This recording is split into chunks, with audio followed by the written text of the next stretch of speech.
All right, so the subject of this video is based on a conversation I had a couple of colleagues of mine. They happen to be actual high school football coaches and not just sort of X and O nerds, students of the games like myself. But it was an interesting conversation about sort of the way that they think about and the way that they apply the Flexbone offense. And I thought it was really interesting, and so it was something that I wanted to capture. So if you're not familiar, what I've got on the screen here is the venerable old Wishbone Offense, made famous by people like Darrell Royal, Bear Bryant, the King, Barry Switzer. It's an offense built to run the triple option with this fullback and getting these backs out on the edge. It's able to generate a tremendous amount of power because you can bring all of these backs to either side, and also to generate a tremendous amount of misdirection in the run game because you have all of these options and you can have them moving in different directions. One of the weaknesses of the formation in the offense is you can have these two receivers detached out here, but because of all these backs in the backfield, it becomes very difficult to get them involved in the passing game. And that is part of the genesis of the Flexbone offense. It's run out of formations very similar, where these backs are brought up here in wing formations, which allows them immediately, because they're close to the line of scrimmage, you have a threat of them going vertical, and since they're close to the line of scrimmage, they're more capable of getting involved in the passing game. I've never seen a definitive answer for who sort of invented the Flexbone offense. The formation itself gained a lot of popularity from the run and shoot, which is an offense that was passing based. These were still running backs, but these running backs would go into motion, and then the offense would use that motion to try and gain information about the defense, and they would launch a passing attack with pass routes that could adapt to the coverage that they saw. And one of the sort of great minds of the Flexbone offense is a guy named Paul Johnson, and he coached at Georgia Southern, he coached at Navy, and of course the Flexbone and the triple option offense is popular with all the service academies, and he coached at Georgia Tech. And in an interview he said that he was actually a defensive coach at Georgia Southern, and one of their offensive coaches had brought in the run and shoot style offense to try and get an advantage there. And then after he left, Paul Johnson took over, and he had this formation, but as a defensive coach, he had always thought that the traditional Wishbone offense was one of the most difficult for him to defend. And so he started layering on a lot more of the triple option and sort of wrinkles based on the triple option offense. The name for the term appears to come from an interview with Fisher DeBerry when he was the head coach at Air Force. And in an interview where he was talking about his offense, he just kept using phrases like being more flexible with their wishbone, being more flexible in the bone, sort of over and over. And the terminology sort of stuck for this formation and a triple option offense to be called the Flexbone. It typically works by taking one of these backs and putting them in motion so that they can get in relationship to run other plays. So they'll come in motion, and then if it's triple option, then this fullback is going to run on a dive path. Your quarterback's going to come out and mesh and read it, and then come up to the outside, and then this running back that was in motion is going to come out to be your pitch man. And the motion remains an important part of a lot of the Flexbone concepts. Now, when Paul Johnson, he had a lot of success at the Naval Academy. He got a job as the head coach with Georgia Tech. He brought this offense with him. And when he did, there was a video series that the athletic department put out to kind of familiarize their fans with this new offense. And one of the things he talked about was that The Flexbone offense could run anything that the traditional I offense could. It's just that they used motion to set it up first. So the example that he gives is that this back could come in motion, and then around this area they would snap the ball, and it would allow them to run any play that you could run out of a traditional I offense, which is absolutely true. If we get to this area, we could have the back lead, and we could run whatever name you have for this traditional lead play or blast play or an ISO play, where the fullback is leading for this running back, or we can toss the ball to the running back heading towards the edge and run it just like a normal toss sweep. And that is sort of where the conversation with my colleagues came into play, because the traditional sort of iconic toss play for the Flexbone offense is that this back will come into motion, and they'll start heading into the backfield, and then sometime around here the ball is snapped. The quarterback is going to reverse pivot out, and then they're going to make a soft toss out here for the back who has stayed on the move the whole time, keeping all their momentum. Ideally, they're getting the ball out by the tackle, and then they're going to proceed out here to the edge. And then, of course, all of the blocking is designed to get as many numbers outside on the edge as possible. Now, if you actually watch a lot of the film, you see it in games, it looks like most people are bringing this back much flatter than in their traditional option alignment. So instead of being further back here, they're coming almost right off the edge of the fullback, so that there's less space that they have to take up whenever they get the toss. And that is sort of what precipitated the conversations. My two friends, big fans of the Flexbone offense, but one of the things that they were running into is that this typical arrangement was making it more and more difficult to get what they were looking for out of the offense. And what they were wanting is they were wanting to get this back with more speed further out on the edge. And having an alignment that took him deeper created problems, and having a situation where the quarterback was reversing out to make the toss was creating problems. And it led me to the idea that it's possible to think of the Flexbone not just as the Flexbone, where these backs are motioning into sort of wishbone relationships, but also the FlexT, where the backs could be motioning into sort of a traditional T alignment. So the T is an old full house backfield sort of arrangement where all the backs are lined up straight across like this. And of course there are variations to that. So if we take one of these backs, put them back in a wing, that's of course the wing T.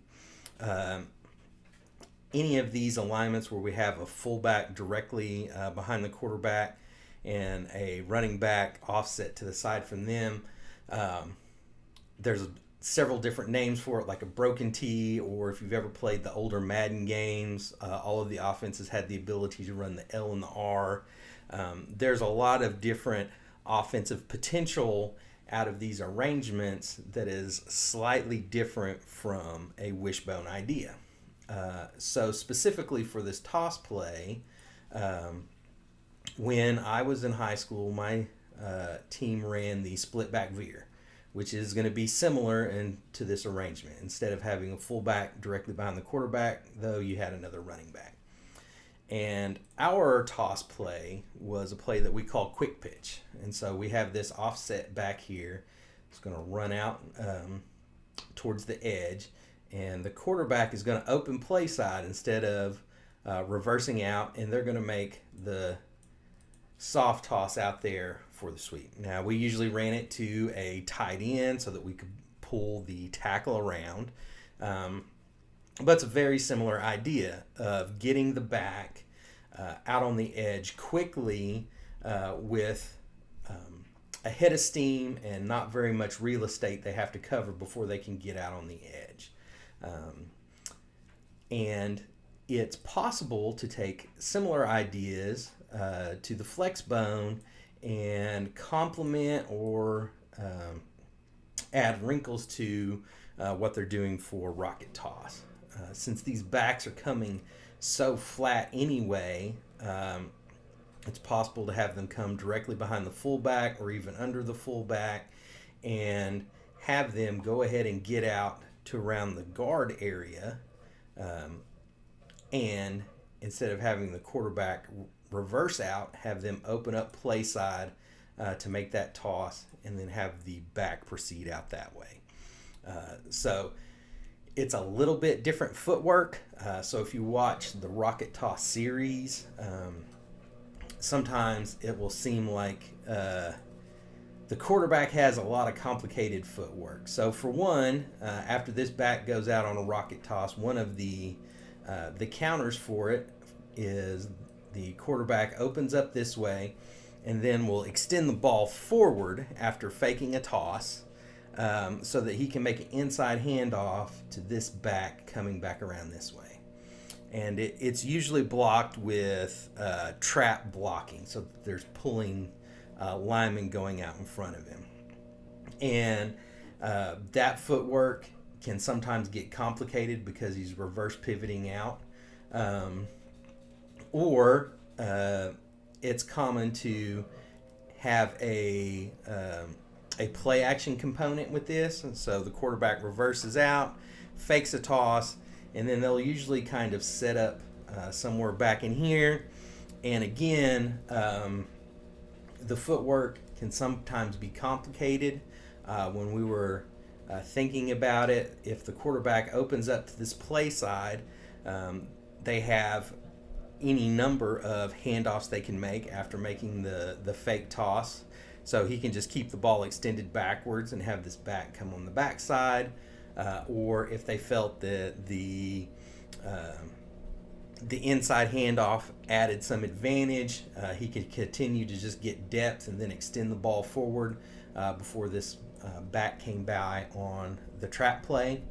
Also, it created some advantages for having a play action bootleg style passing fake, because if the quarterback's opening up to the front side when they fake the toss, it's pretty simple for them to keep pivoting around, and then they can either half roll or go on a full bootleg before setting up to make their pass play. And it's a little bit simpler than reversing out and then stopping, at least based on some of our preliminary ideas. Another idea to toy with is that, so of course we've talked about the trap.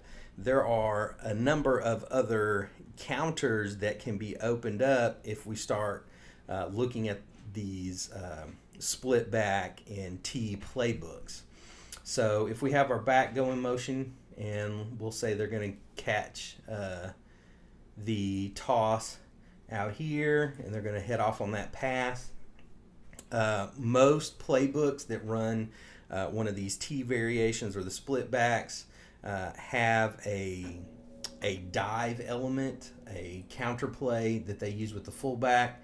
So after the quarterback opens up and fakes a toss to this running back, the other back will be able to attack either on the backside, hoping to take advantage of over pursuit from the backside, and so you get a play up the middle this way, or they can attack still play side, trying to take advantage of any soft spots that are created as defenders start moving laterally to try and stop this quick pitch play.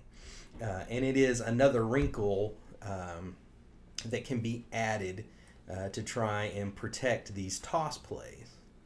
Another interesting variation that you could experiment with if you have the practice time and the personnel is that we'll say we have this back coming in motion like they're going to take the toss, and as they approach this fullback, that's when the ball's going to be snapped and they're going to plant and they're going to reverse out this way, and the quarterback's going to be able to open up and make their toss to get the running back out on the edge the same direction they came in motion from. So the blocking's a little more complicated. This might be something that coaches might be more interested in using out of one of the trips formations so that they still have bodies over here whenever they bring this back in motion. But it gives you a tool to try and fool the defense that you're running your rocket toss like play in one direction, but because we're running it flatter and because we're using spacing that's more similar to a split or a T alignment, it gives the opportunity for the running back to stop and reverse back the other direction and create a misdirection play. One of the other things that came up that was useful, one of my favorite plays whenever we were running split backs was a G lead play, and it should be fairly easy to incorporate because a lot of Flexbone offenses already have a G play, but it appears that most of them are planned for the fullback and not one of the running backs. But an RG play is fairly simple. The tight end and the tackle block down, or if you just have a tackle, they block down, and the front side guard pulls and kicks out on whoever's on the end man of line of scrimmage. And what that does is it creates an angular crease right off tackle that is it has some advantages if you can exploit it. So the angles of the split backs make it fairly simple to sort of roll down and attack in this crease, and it gives your backs a chance to get into an angled crease that's going to take them to the outside of the defense. It's a play that hits fairly quickly. It also has a little bit of a power element to it because you have a back leading and both of your backs going to the same side. And so you can get a quick hitting play that has opportunity to get numbers to one side very quickly, and it has a chance to get off tackle into the outside very quickly. So there's an opportunity for a big play. Also, the path that the quarterback has to take, sort of reversing out and getting depth to make this handoff as this back is going off tackle, creates a lot of opportunity for a hard play action and bootleg action fake. And so you can create a lot of very interesting pass combinations to go with this. So we ran it a lot of times to a tight end side, and of course that tight end could fake blocking down as part of the G, and then of course drag across as one of the shallows that's there available for the quarterback as they're bootlegging out. This kind of play is possible out of a Flexbone offense. Again, if you think of it sort of like a FlexT offense. So we can have our tackle block down, our guard kick out. One of the advantages of these wings is they can do a lot of different blocking schemes based on the look that they see. And then, so before the snap, this back can come into motion here. At the snap of the ball, the fullback's going to lead through here.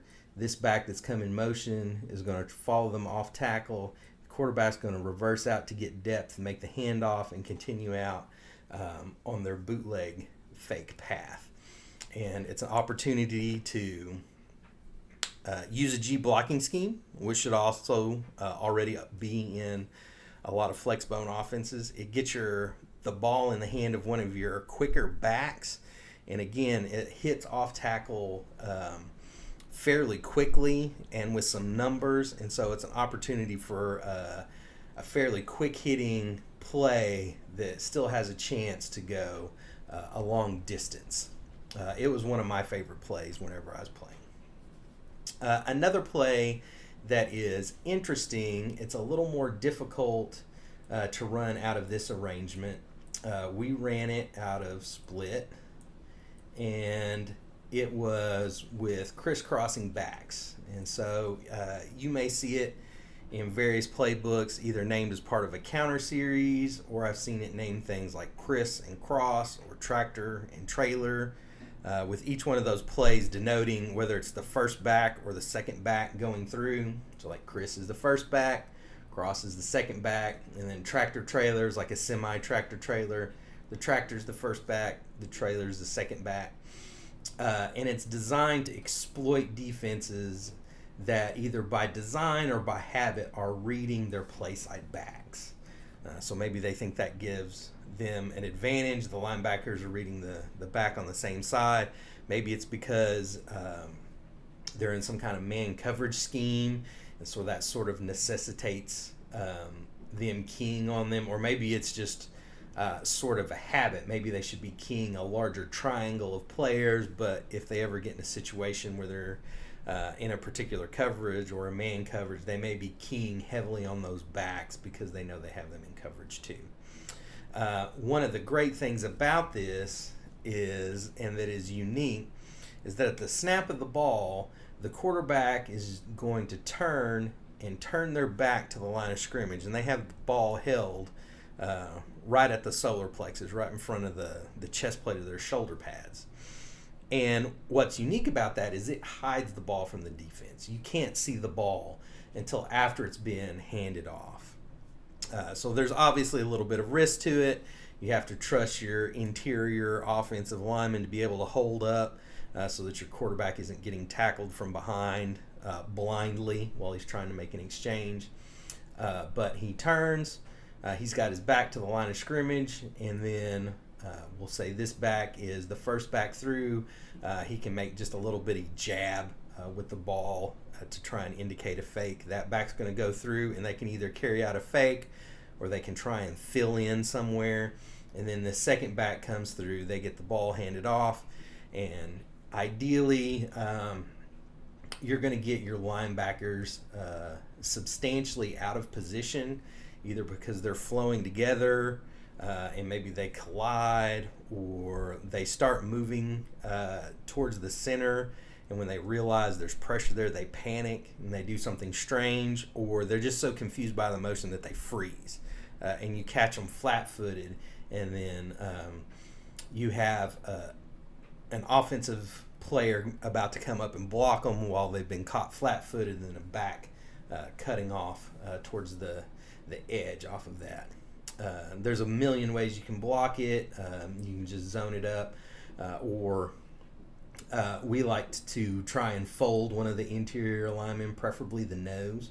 But it was an interesting play, and it's a play that can be adapted.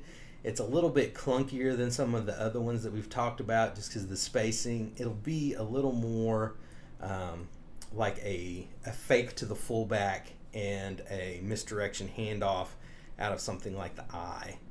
So if we have this set up, if the fullback goes this way, the quarterback opens up and fakes a handoff to him, and then our running back comes through this way and gets the handoff heading to the opposite side. It's probably going to feel a little bit more like that than the crisscrossing backs, but that's sort of where the idea came from. So again, at the snap, we'll have our back come into motion until he's about behind the guard. At the snap, our quarterback's going to turn. He's got his back to the line of scrimmage. The fullback's going to head this way and is going to get the first fake. And then our back that was in motion is going to sort of wrap behind him to the opposite side and is going to take the handoff for your real play. Again, just sort of an interesting variation and sort of another thought on trying to look at other full house backfield playbooks and using them to sort of adapt to the formation that you have. And if you can come up with a few wrinkles that give the defense problems, it might be something useful. And so that's sort of the discussion that we had that started with a quick conversation in the hall at school one day. Is sort of thinking of the Flexbone not just as the Flexbone, where these backs are motioning into wishbone type formations, but also the FlexT, where they can come flatter and you can use more of the applications from a T playbook as well. So it was something I found interesting. I hope you found it interesting too.